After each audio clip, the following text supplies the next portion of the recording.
1949年，毛主席在出访苏联时，斯大林向毛主席提了一个奇怪的问题：你手下有个人挺牛的，都不把苏联人放在眼里。那么斯大林口中的这个人是谁？毛主席听后又会作何反应呢？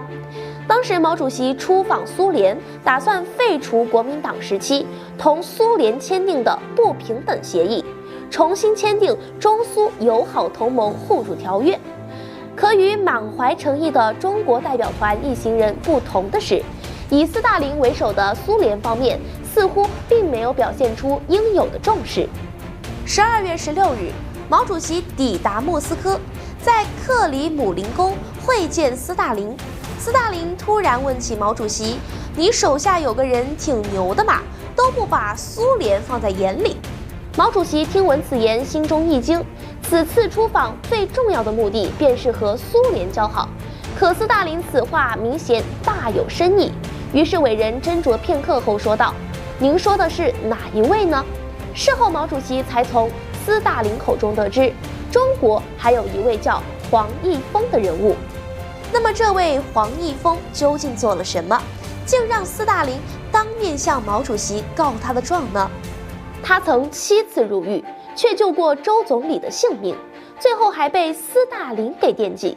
1927年4月12日，蒋介石在上海发动反革命政变，作为工人武装起义领袖的周总理，接到了第26军第2师师长斯烈的赴宴邀请。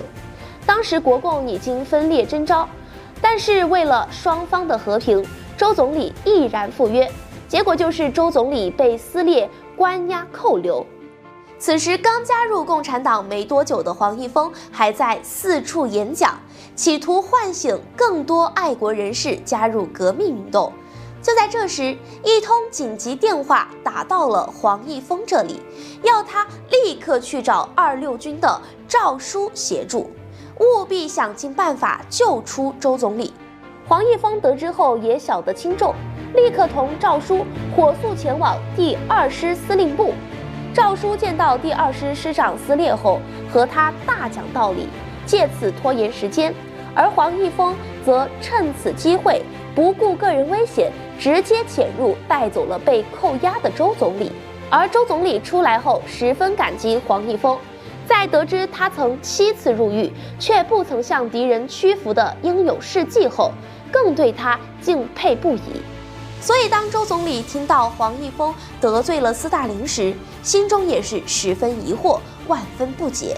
这样一个忠诚不二的共产主义者，怎么会去诋毁苏联人呢？经过调查发现，事情的真相和斯大林口中所说并不一致，竟有人在其中捏造事实。原来解放初期，黄毅峰出任东北铁路局副局长时，中长铁路是由中国和苏联共管的。为了共同建设好这个铁路，中苏大部分人员都能友好相处，但有小部分苏联士兵仗扬自己国家强大，经常趾高气昂对待中国铁路人员。在某次宴会上，一位苏联人员酒后酗醉，当众调戏了一位中国姑娘。黄毅峰对这种违背道德的不耻行为绝不姑息，立即对对方进行了严厉斥责，让这位苏联人员很是难堪。于是怀恨在心的他回到苏联后，捏造了事实真相，指向斯大林痛斥了黄毅峰对自己的不尊重行为，却绝口不提自己的无耻之举，因此造成了斯大林对黄毅峰的误解。毛主席得知事实真相后，将事情原委向斯大林解释清楚。自知理亏的斯大林不好再向中方施压，反而让我们顺利得到了中长铁路的主导权。对此你怎么看呢？评论区留言讨论。